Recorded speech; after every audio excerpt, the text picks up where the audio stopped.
Assim, meu Pai, nós te pedimos, no nome santo e poderoso de Jesus Cristo, fale conosco, porque só o Senhor tem as palavras de vida eterna, em nome de Jesus.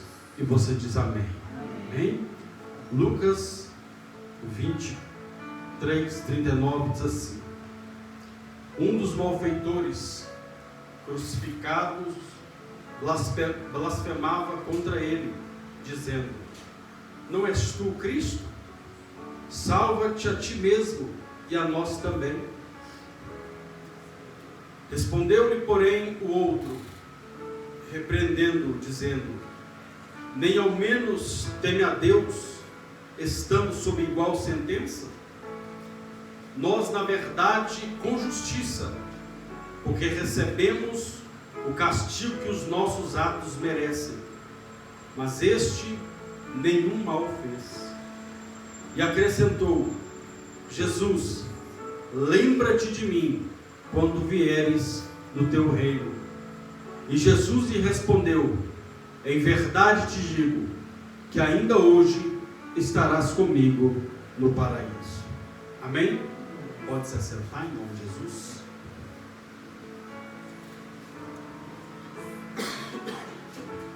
Glória a Deus. Irmãos, daqui a pouco nós vamos participar da mesa do Senhor, a Santa Ceia do Senhor, a reunião mais importante do cristianismo. Embora muitos, como eu disse pela manhã, embora muitos na época atual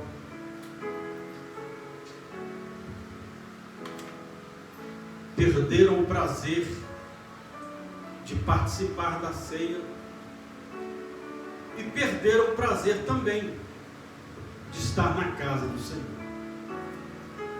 Davi disse: hoje me alegrei quando me disseram, vamos à casa do Senhor. Muitas pessoas têm perdido o interesse, muitas pessoas têm perdido o foco da pessoa de Jesus, porque se ela entendesse o grande amor com que Cristo nos amou, essa pessoa ela não perdia um culto, não perdia, porque foi um preço alto, muito alto, pago pela minha e pela sua vida. E nós vemos aqui um texto onde nós entendemos um pouco e podemos absorver um pouco dos benefícios da crucificação de Jesus sobre a nossa vida, sobre a vida de todo aquele que professa a fé em Cristo, de todo aquele que se diz servo do Senhor, de todo aquele que é um verdadeiro cristão. O apóstolo Paulo, ao ministrar a ceia, ele diz: olha, há entre vós muitos que estão fracos, doentes e que dormem. Tudo isso porque não entenderam, não compreenderam, e outros até porque não aceitaram o sacrifício de Jesus pela sua vida, pela sua alma. A Bíblia nos mostra que Jesus, ele foi açoitado, ele foi blasfemado, ele foi torturado, ele levou uma surra de um chicote chamado azorrague, e na ponta desse chicote Era um chicote com tiras, e na ponta dessas tiras tinha ali pedaços de osso e pedaços de metal. E segundo, quando se batia nas costas da pessoa que passava por tal flagelo, aquilo arrancava a pele das costas da pessoa. E ali então apareciam as feridas. Já não se bastasse, colocaram no nosso mestre a roupa por cima, e com o tempo a ferida vai secando, e a roupa vai secando juntamente com a ferida. E Jesus, antes de ser crucificado, antes de ser colocado no madeiro, eles arrancaram as suas vestes, com aquela pele colada, com o ferimento colado nas vestes. Eles arrancaram aquelas vestes e colocaram na cabeça dele uma coroa de espinhos. E a Bíblia diz que eles colocam Jesus no madeiro, e do seu lado, na sua direita e à sua esquerda, colocam 2 ladrões, 2 malfeitores, para se cumprir o que o profeta já havia vaticinado, que ele foi contado entre os transgressores. Então ele foi colocado entre 2 ladrões ali. A Bíblia nos mostra então que depois de ser torturado, depois de ser maltratado, depois de ter a sua barba puxada, arrancada, depois de baterem na sua cabeça, além de colocar a coroa de espinhos, bateram com caniço, com uma madeira na sua cabeça, para cravar os espinhos. E segundo os historiadores, cada espinho tinha 3 centímetros. Imagina que é 3 centímetros perfurando, a pele. Não perfurou o crânio, porque a Bíblia diz que ele não teve, nenhum dos seus ossos foi quebrado. E ele, como cordeiro que foi levado como sacrifício, segundo a lei, não se poderia oferecer nenhum animal com defeito, nenhum animal com uma perna quebrada, com nada.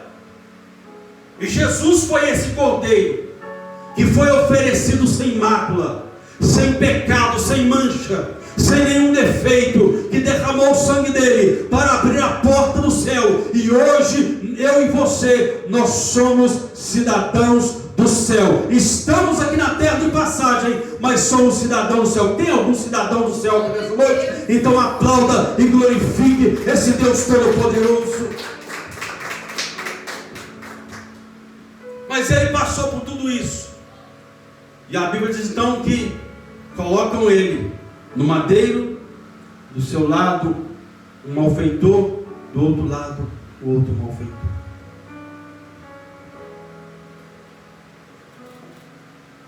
E no decorrer desse texto, nós vamos ver alguns, foram vários na verdade, nós vamos ver alguns dos benefícios, dos resultados que a crucificação de Cristo gerou em nossa vida. O primeiro resultado foi o que o ladrão da esquerda disse. Ele disse: olha, você não é o Cristo? Você não é aquele que eles diziam que ia vir como um rei?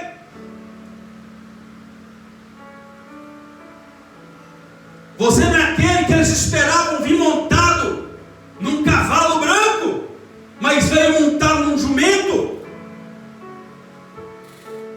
Você não é aquele que eles dizem que viria com vara para reger as nações, mas foi açoitado com varas? Você não é o Cristo? Então desce da cruz e salva a gente também. Então aqui está o primeiro resultado que a crucificação produziu na nossa vida. Produziu um verdadeiro conhecimento de quem é Jesus. Porque se o ladrão da esquerda não reconheceu Jesus, o da direita reconheceu. Ele reconheceu. No decorrer do texto você vai entender isso. Então, o primeiro resultado foi o verdadeiro conhecimento de quem é Jesus. Certa feita, o próprio Jesus indagou para os seus discípulos: olha, quem as pessoas dizem ser o Filho do Homem? Quem eles dizem para você que eu sou?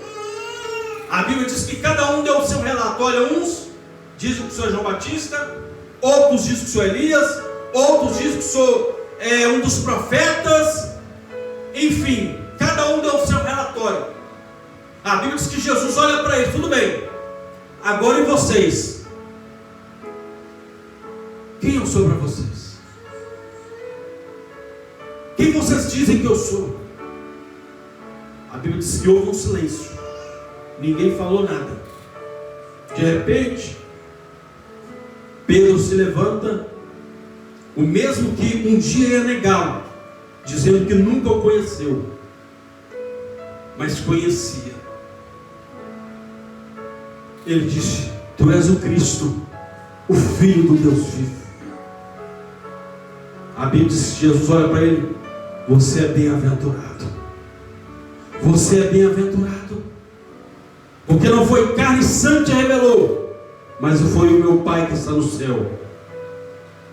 Então, o verdadeiro, o resultado, o primeiro resultado que a crucificação ela gerou na minha e na sua vida, foi o verdadeiro conhecimento de quem é Jesus.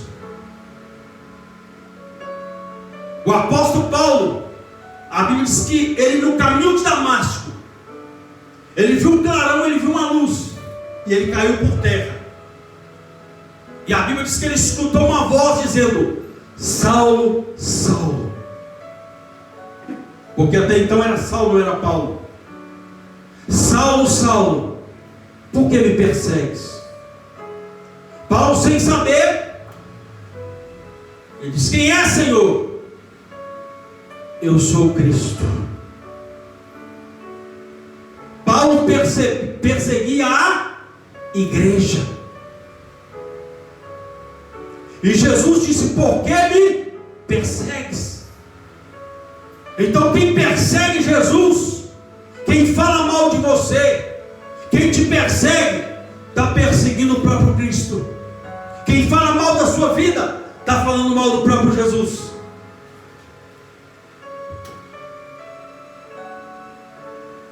E Jesus, então, eu sou Jesus, a quem tu persegues. A Bíblia diz então que Paulo passou a conhecer o Senhor. E a Bíblia diz que Paulo nos levanta diante da multidão, depois de ter conhecido o Senhor, depois de ter reconhecido o sacrifício de Jesus. Paulo disse: hoje eu não vivo mais, mas Cristo vive em mim. Hoje eu e você não vivemos mais, mas Cristo vive em nós. Por quê? Porque a igreja conhece Jesus. Se nós dizemos ser igreja, então nós conhecemos Cristo. Mas aquele que conhece Cristo, conhece a voz dele, não é confundido.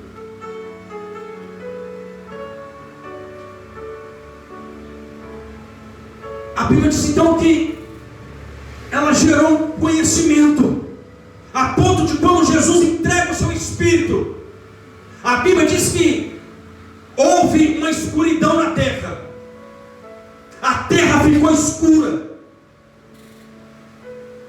A Bíblia diz então que o centurião, ele olha para o alto e diz: verdadeiramente este era o Filho de Deus. Ele recebeu o conhecimento de quem era o verdadeiro Cristo.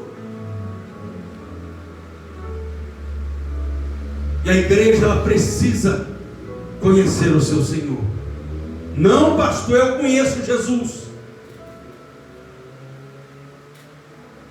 Quando nós verdadeiramente conhecemos Jesus, nós temos o desejo de estar com Ele.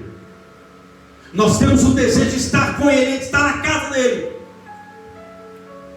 Não, mas eu conheço Jesus, não precisa da igreja, eu conheço Jesus. Não. Quando nós conhecemos uma pessoa, nós temos o desejo de estar do lado dela. O dia que nós conhecemos o nosso cônjuge, quando nós passamos a conhecer, aquilo foi crescendo um desejo de estar do lado daquela pessoa, de conhecer mais dela, de estar caminhando com ela, de estar junto com ela. Então não tem como a pessoa falar, eu conheço Jesus, se não quer caminhar com Ele, se não quer andar com Ele, se não quer ter intimidade com Ele. Então nós temos que entender, se nós conhecemos Jesus, se nós verdadeiramente conhecemos Jesus, nós temos que ter o desejo de estar com Ele. E não podemos ter vergonha de proclamar o amor que temos por Ele. Não podemos ter o medo, se dizemos que conhecemos ao Senhor, não podemos ter vergonha de glorificar e exaltar o nome dEle. Eu dei um exemplo essa manhã. Quando eu ia nos estádios de futebol, quando o meu time fazia um gol, eu saía de lá rouco, de tanto gritar o nome do meu time, de tanto gritar gol. Aí eu chego na casa de Deus, no Deus que eu falo, que eu amo, que eu sigo, e fico igual uma múmia, igual uma estátua, não abro a boca nem para dar uma glória a Deus. Aí eu pergunto, será que eu amo esse Deus mesmo?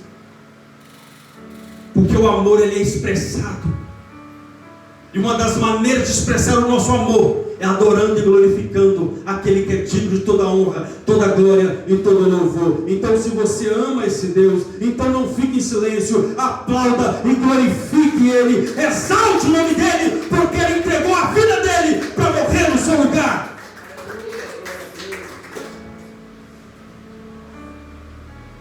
Então aquele homem, ele não conhecia Jesus. Ele disse, se o Senhor é o Cristo, então por que o Senhor não tira a gente da cruz? Não desce daqui e tira a gente da cruz. Salva a gente também. Aí entra o segundo benefício, aonde o outro ladrão, o da direita, olha para o da esquerda, olha, nem ao menos assim. Olha o que ele diz. Respondeu, porém, o outro, repreendendo, dizendo, nem ao menos temes a Deus, estando sob igual sentença. Repita comigo. O sacrifício de Jesus produziu na minha vida temor a Deus. Porque o ladrão, o outro ladrão, olha, nem passando por essa situação, nem estando aqui como nós estamos como ele, nem assim você teme a Deus, nem na hora da morte você teme a Deus. A Bíblia diz que o temor ao Senhor é o princípio da sabedoria, e entendimento, conhecimento adquire todo aquele que teme ao Senhor. Então, quando nós tememos ao Senhor, é porque nós conhecemos quem é esse Deus. E temor a Deus não é ter medo dele. Temor a Deus é reverenciar esse Deus, é entender que nós estamos na presença de um Deus que é todo poderoso, é entender que quando nós adentramos a casa de Deus, nós entramos com um único propósito: adorar e glorificar o nome dele, exaltar e buscar a presença desse Deus todo-poderoso, entender que esse é um momento de culto a Ele. Às vezes a pessoa sai da casa de Deus, mas mas hoje eu não senti nada, eu não gostei do culto. Claro, o culto não é para você, o culto é para Ele. O culto é para Ele, a adoração é para Ele. Ele tem que ser o centro de todas as coisas. Isso é temer a Deus. Olha o que a Bíblia diz: servir ao Senhor com temor. O salmista disse: o temor do Senhor. Na verdade, o sábio Salomão: o temor do Senhor é uma fonte de vida para preservar dos laços da morte. Então tem pessoas que não temem a Deus. A morte só está esperando uma oportunidade para tragar a vida dessas pessoas. Zombam de Deus, zombam da obra de Deus, achando que não vai dar nada. Vivem uma vida segundo o seu preceito, segundo as suas regras, segundo os seus trejeitos.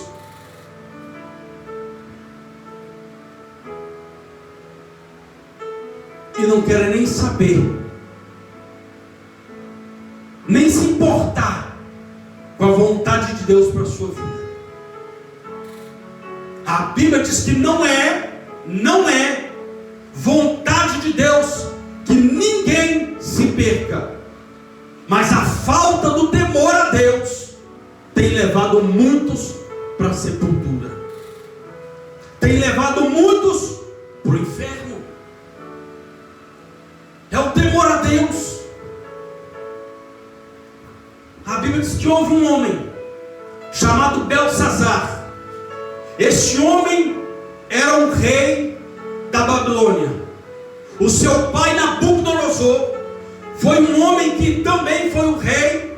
E a Bíblia diz que este rei Nabucodonosor, por não temer ao Senhor, por um dia achar que a glória era para ele, a Bíblia diz que este homem ficou como um animal no pasto, de 4 comendo grama, e o orvalho caindo sobre ele, e os seus pelos crescendo, as unhas crescendo.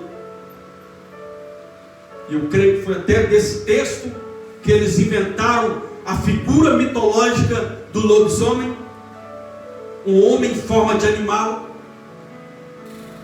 E Nabucodonosor, então, quando ele reconheceu ao Senhor, a Bíblia diz que Deus então restaurou ele ao seu trono.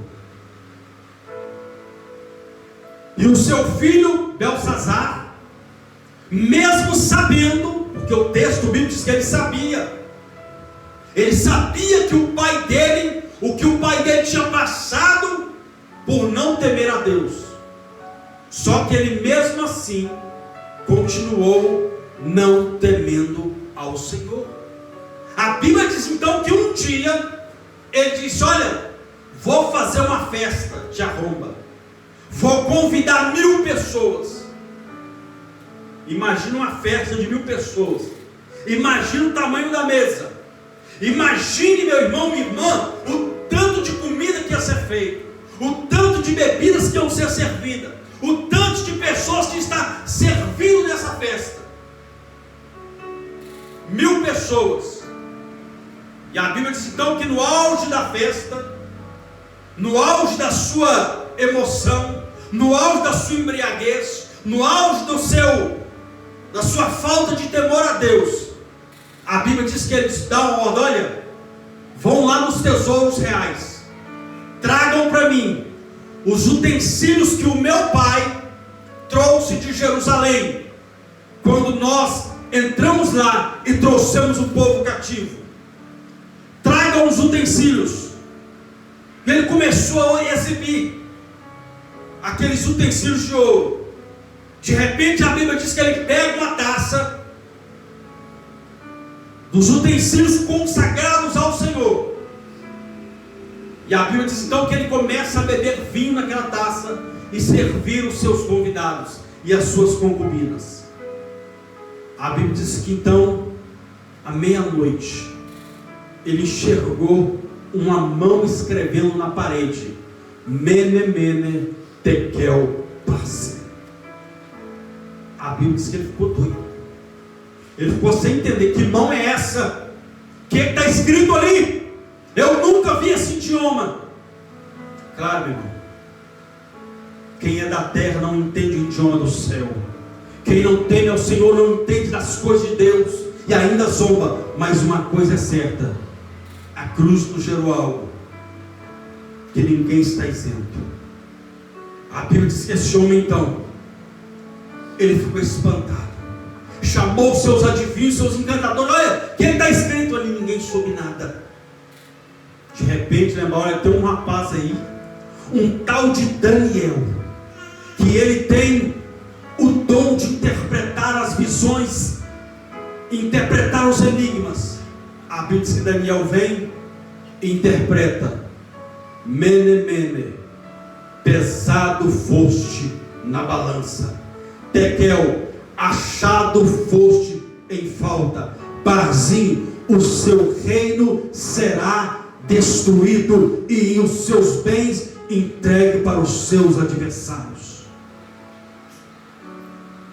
A Bíblia diz que na mesma noite o rei Belsazar caiu durinho, morreu por não temer ao Senhor. Então o temor ao Senhor, como diz o profeta, o sábio Salomão, o temor ao Senhor é uma fonte de vida. Tem muita gente morrendo é por falta de temor. Tem muita gente morrendo, meu irmão, não é porque tinha que morrer, não, é falta de temor. É falta de temor a Deus. Tem muita gente deixando essa terra antes da hora, porque não teme ao Senhor. Mas o pior não é deixar antes da hora. O pior é deixar antes da hora e para onde que vai. Porque quem não teme ao Senhor, quem não teme ao Senhor, não tem morada com Deus. Olha o que a Bíblia diz: bem-aventurado é o homem que teme ao Senhor. Salmo 128. Bem-aventurado é o homem que teme ao Senhor e anda nos seus caminhos. Feliz será e tudo te irá bem. Então quer que tudo vá bem? Comece a temer ao Senhor. Comece a temer ao Senhor. Aí a Bíblia diz que o ladrão diz: olha, nem ao menos teme a Deus, estando nós sob igual sentença. Nós, na verdade, com justiça, porque recebemos o castigo que os nossos atos merecem. Que os nossos atos merecem. Mas este nenhum mal fez. Diga: a crucificação gerou na minha vida, diga, na minha vida, o conhecimento da lei da semeadura e a nossa posição diante de Deus. Aquele ladrão falou: olha, nós estamos passando por isso, é porque nós merecemos. Nós estamos sendo crucificados, é porque nós merecemos. E Ele é justo, Ele não pecou, Ele é o Cristo, Ele não fez mal nenhum. Mas nós estamos colhendo aquilo que plantamos. E muito nós, já é algo corriqueiro de dizer que nós plantamos laranja e colhemos laranja. Mas não, nós plantamos a semente da laranja. A semente da laranja. Ou seja, uma ação gera reações, não reação. Porque você planta uma semente, e daquela semente nasce um pé de laranja, aonde você vai colher várias laranjas. Ou seja, cada erro, cada semente plantada vai gerar vários resultados. O exemplo: se o fulano adulterou, primeira coisa que ele vai colher: perdeu o casamento. Segundo, perdeu a família. Terceiro, perdeu a moral, perdeu a confiança, perdeu muitos amigos.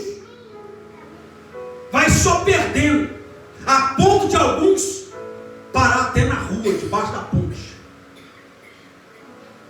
Tudo isso por causa de uma semente plantada. Então a lei da semeadura é uma lei universal. Então cabe a nós entender que a nosso plantio, que nós temos que semear coisas boas, que temos que semear coisas que vão edificar e não destruir. Então esses ladrões, eles roubaram. Resultado: primeiro, foram presos, foram tirados da sua casa, perderam o contato com a família, perderam o contato com alguns amigos que ele tinha medo que eram malfeitores, mas perderam o contato. Foram açoitados, foram envergonhados em praça pública, foram sentenciados como malditos, porque todo aquele que era levado na cruz era tido por maldito. Mas louvado seja Deus, que a Bíblia diz que Jesus, ele não se fez maldito, ele tomou o lugar do maldito. A cruz era para mim e para você, mas ele tomou o nosso lugar. E hoje nós podemos dizer aleluia, glória a Deus, porque o céu está aberto. O céu está aberto porque alguém plantou uma semente chamada o sangue de Jesus. O sangue de Jesus foi uma semente que foi plantada para que hoje eu e você colhêssemos a vida eterna. Jesus plantou a vida dele para que hoje eu e você pudéssemos ter a vida eterna.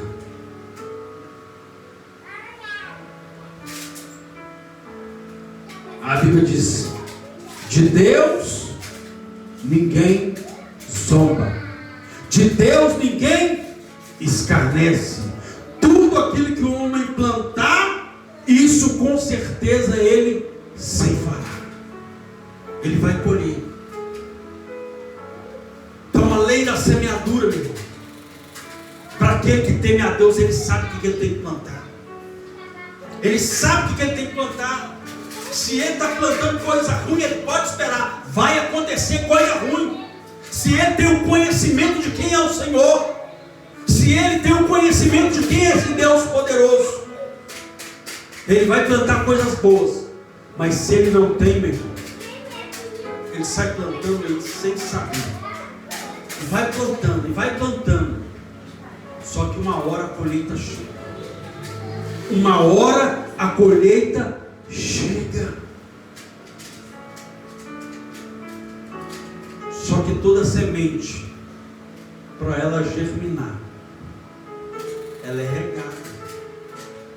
Ela é regada. Aquilo que eu disse, eu dei o exemplo do cara que traiu. Ele não traiu de um dia para o outro, não. Ele plantou um bom dia hoje, ele plantou um você tá linda hoje, ele plantou um você tem zap hoje, foi plantando, de repente ele colheu o adultério. Ele plantou o adultério e colheu o resultado do adultério. O camarada toma uma hoje, não é só um traguinho. não é só socialmente, não, é só nos fins de semana, é só socialmente. Daqui a pouco já começa a beber na segunda e na terça. Quando assusta que não, já colheu o que plantou, escravo do vício. Como eu disse, é uma semente que é plantada, que foi regada e gera muitos frutos. Do alcoolismo, acaba perdendo a família, acaba perdendo o emprego, acaba perdendo a saúde. E a Bíblia diz que o salário do pecado é a morte. Então a semente que eu planto pode custar a minha vida. Dependendo da semente que eu planto, pode custar a minha vida. Então é por isso que nós temos que entender que a cruz produziu em nós um verdadeiro conhecimento de quem é o Senhor. Ela produziu um temor a Deus na nossa vida. E ela também nos ensinou que nessa vida, tudo que eu plantar, eu vou colher.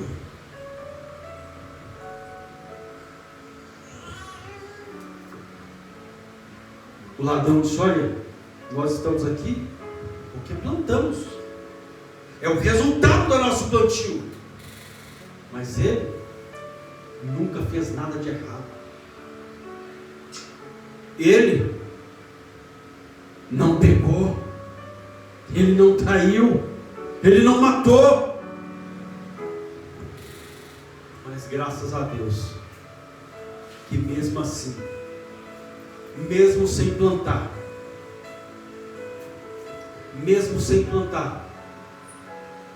ele decidiu ser a semente. A Bíblia diz: se um grão de semente cair na terra e não morrer, ele não vai produzir. Louvado seja Deus, que Jesus tomou o meu e o seu lugar.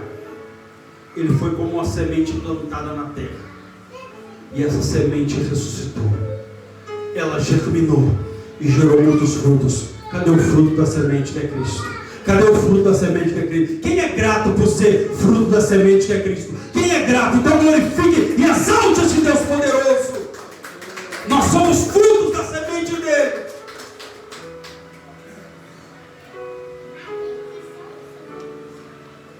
Mas ele plantou algo bom e colheu coisa boa. Olha para o seu irmão e diga, olha para a sua mãe: eu e você somos coisa boa. Podem falar que você não presta, você é coisa boa para Deus. Fulano não vale nada para você, mas para Deus você vale muito. É por isso que ele pagou a vida dele com o sangue dele, para resgatar, para me comprar e te comprar. O apóstolo Paulo, quando Paulo se converteu, Jesus falou com Ananias, ele disse: vai lá na rua chamada direita, tem um homem lá chamado Paulo, está lá orando. Como é que é o nome dele? Paulo. Saulo. Ele ficou doido. Ele falou: que é, Senhor? O senhor está errado, não? Esse homem perseguia a igreja do Senhor. Esse homem mandava matar. Esse homem não vale nada. Era isso que ele estava falando. Esse homem é um perverso, não vale nada. A Bíblia diz que Deus olhou para ele e disse: olha, para você pode ser isso, mas para mim é um vaso escolhido. Para mim é um vaso escolhido. Por quê? Por causa da semente que foi plantada. Paulo reconheceu a semente plantada que é Cristo.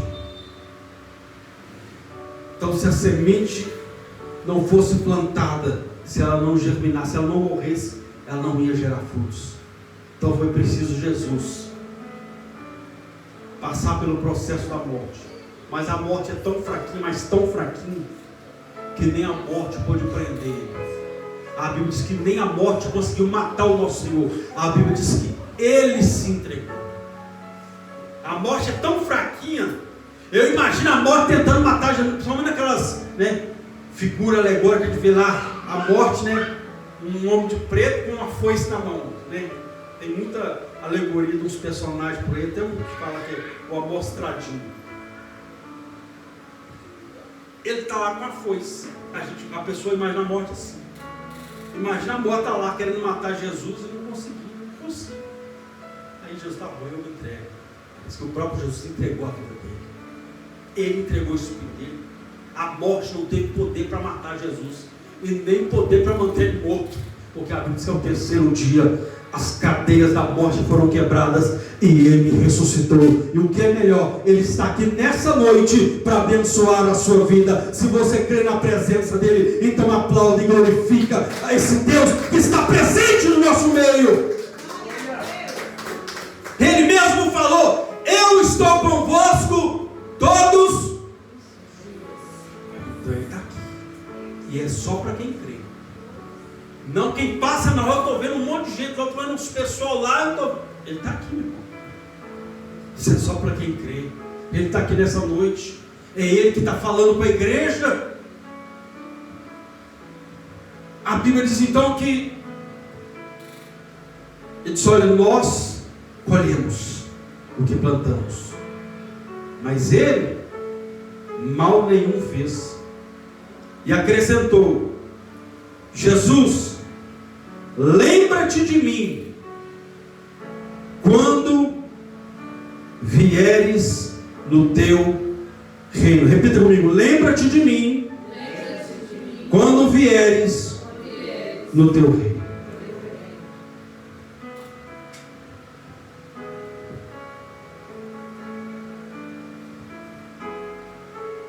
A Bíblia diz que Jesus virá.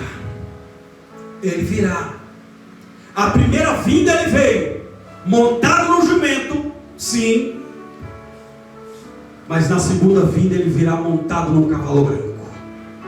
Na primeira vinda Jesus ele foi açoitado com vara. Mas a Bíblia diz que na segunda vinda ele virá com vara de ferro para reger as nações.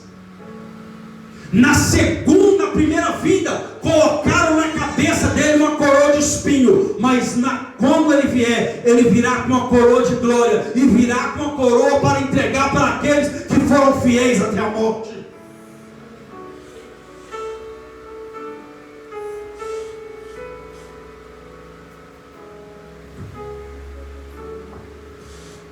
A Bíblia diz então que ele disse: Senhor, lembra-te de mim.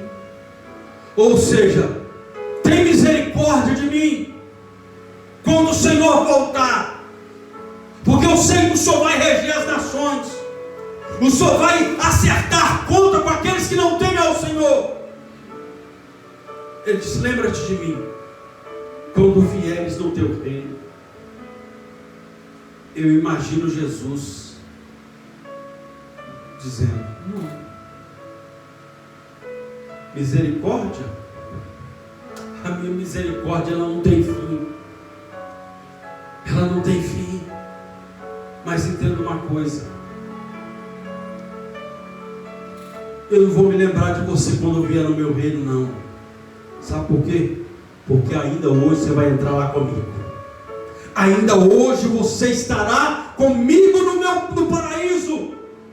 Ou seja, ainda hoje você vai entrar no céu. Ainda hoje você vai entrar no céu. O primeiro que inaugurou o céu, quando morreu aqui na terra, foi o ladrão. Porque Elias foi para o céu, mas não viu a morte. Ele foi arrebatado, foi levado no redemoinho. Moisés morreu, mas Deus ressuscitou ele e levou ele para o céu, a ponto que no dia de Jesus, no monte da transfiguração, quem apareceu lá? Elias e Moisés. E a Bíblia diz que Deus não é Deus de morto, Deus é Deus de vivo. Teve outro que entrou no céu também, sem provar a morte. O nome dele é Enoque. A Bíblia diz que para Enoque não ver a morte, a Bíblia diz que Deus tomou ele para si e levou ele para o céu. Diga: a crucificação de Cristo Diga: a crucificação de Cristo produziu na minha vida arrependimento e salvação. Arrependimento. A palavra arrepender quer dizer fazer o que é certo, mudar de vida, mudar de atitude. A Bíblia diz que assim como Cristo morreu, com Ele também nós morreremos nas águas do batismo. Mas assim como Ele ressuscitou, nós também ressuscitaremos para estar com Ele para sempre.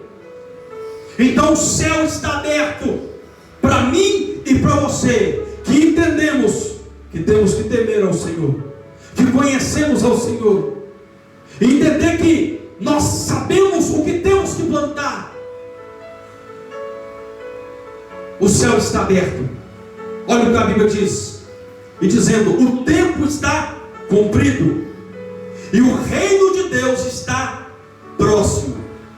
Arrependei-vos e crede no Evangelho. Então, se nós cremos nesta palavra, nós entendemos que estamos aqui de passagem, que o céu nos espera, que o céu nos espera. Jesus disse: ainda hoje estarás comigo no paraíso. Ou seja, já está tudo pronto. A obra que Jesus fez na minha e na sua vida não é obra da prefeitura. A obra da prefeitura nunca acaba, mas a obra de Jesus, ela é completa. Aleluia. O apóstolo disse: aquele que começou em vós a boa obra, ele vai completar ela até o grande dia do Senhor. A obra vai ser completa. A obra de Cristo é completa. O céu é completo. A Bíblia diz que ele disse: olha, lembra-te de mim, Senhor, quando entrares no teu reino, quando vier no teu reino. Ele disse: não, ainda hoje você vai estar lá comigo. Porque o próprio Jesus disse: olha, na casa do meu Pai há muitas moradas. Na casa do meu Pai tem muitas moradas. Aí ele disse: se não fosse assim, se lá não existisse muitas moradas, se lá as moradas não estivessem prontas, eu teria dito: vou preparar lugar, para que onde eu estiver, estejais vós também. Então, esse negócio de que Jesus está preparando, isso é mentira do diabo. Já está preparado. Jesus falou: já está preparado. Se não tivesse preparado, eu ia dizer: eu vou preparar lugar, mas já está preparado. E Jesus, ele bem claro, ele disse: olha, vinde benditos de meu Pai. Esse é o dia quando eu e você, vou repetir de novo, esse é o dia quando eu e você estivermos nas portas das mansões celestiais. Nós vamos ouvir essa voz dizendo: vinde benditos de meu Pai, possuir por herança o que já está preparado antes da fundação dos séculos. Ou seja, antes de tudo isso aqui existir, o céu já estava preparado. O céu já estava preparado.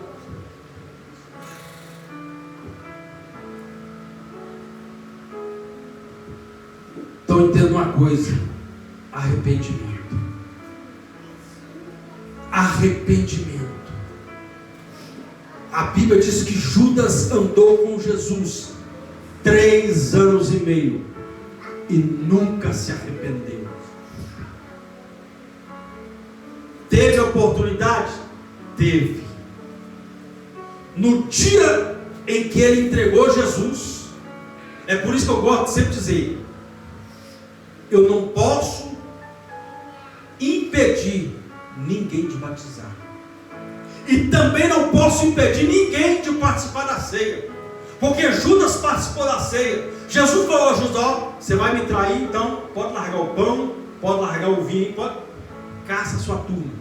Infelizmente, nós estamos vivendo numa era que tem gente que a ceia não é mais do Senhor, a ceia é dele. a ceia dele.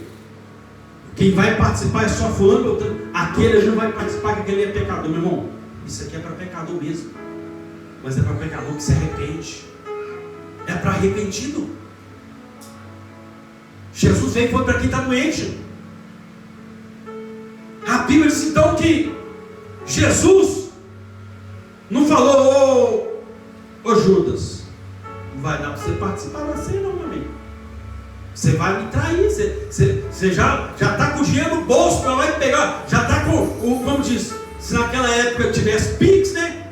Ele ia falar: olha, o Pix já está na sua conta, pode sair fora, não vai participar da ceia não.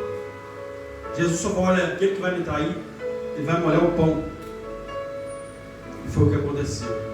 E nem por isso, e todos começaram a perguntar: será que é eu que vou trair? Aí Pedro fala com João, né, que era o apóstolo que deitava a cabeça no peito de Jesus: olha, pergunta para ele quem que é o traidor.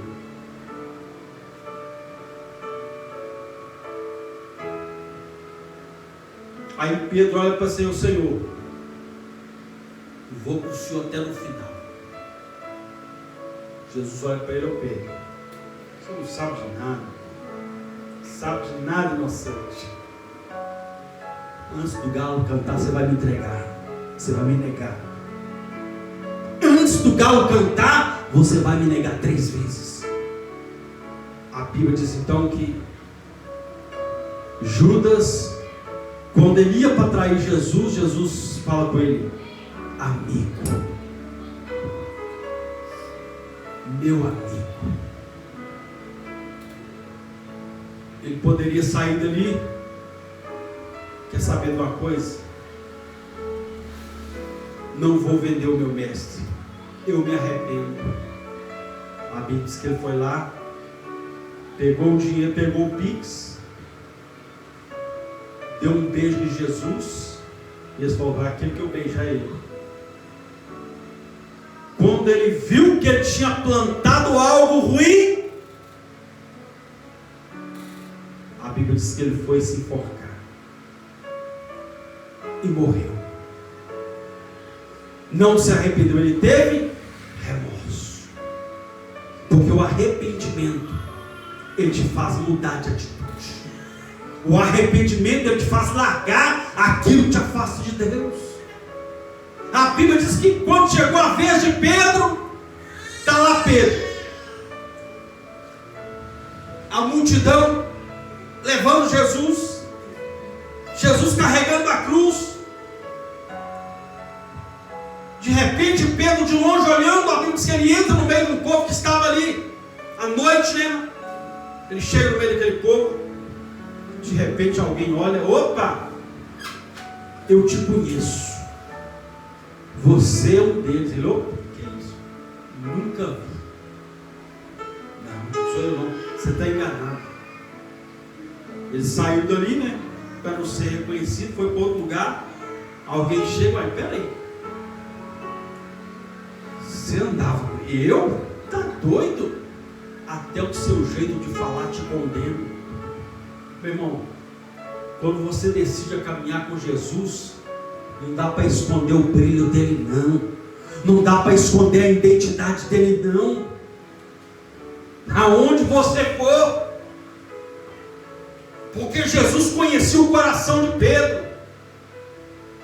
A Bíblia diz então que Pedro sai dali e de repente ele chega para outro. Você andava com ele? Não, até o seu jeito de falar e andar era igual a ele. A Bíblia diz que na mesma hora o galo cantou e Pedro: pronto, fiz besteira, falei demais. Ele falou demais, mas a Bíblia diz que ele se arrependeu e chorou amargamente. Ou seja, o pecado tem que doer na nossa alma. O pecado tem que doer na nossa alma. O pecado não pode ser um bichinho de estimação que a gente alimenta, que a gente não. O pecado, ou a gente mata o pecado, ele nos mata, porque o salário do pecado é a morte, mas o dom gratuito de Deus para aquele que se arrepende é a vida eterna em Cristo Jesus. Se você crê, então aplaude e glorifique esse Deus Todo-Poderoso que para todo aquele que nele crê.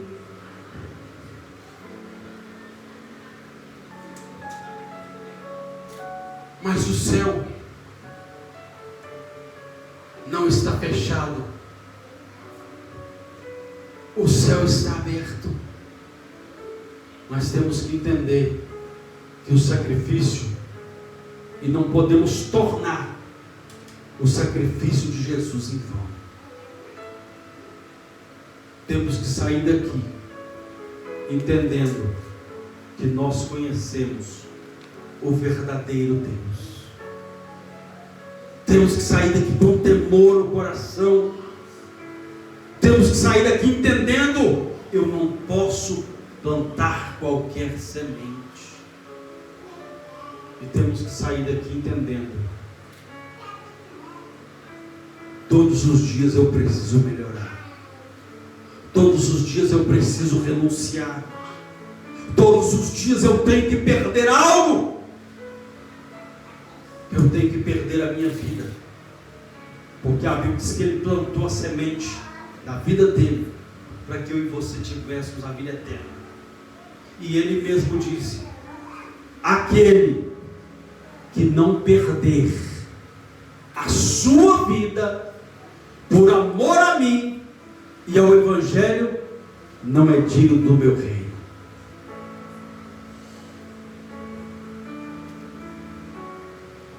Aquele que perder a sua vida por amor a mim, esse a achará. Esse achará. Então entenda uma coisa: o sacrifício de Jesus foi para que eu e você andássemos, como a Bíblia diz, em novidade de vida. Assim como Ele morreu, nós também morreremos. Mas assim como Ele ressuscitou, nós também ressuscitaremos. E hoje eu não vivo mais, Cristo vive em mim. E a vida que eu vivo, eu não vivo na carne, eu vivo pelo Filho de Deus. E hoje eu ando em novidade de vida. Novidade de vida. Então esses são os benefícios da cruz do Calvário. Se coloque de pé no seu lugar nesta hora. Coloque-se de pé. Feche os seus olhos em nome de Jesus. Feche os seus olhos.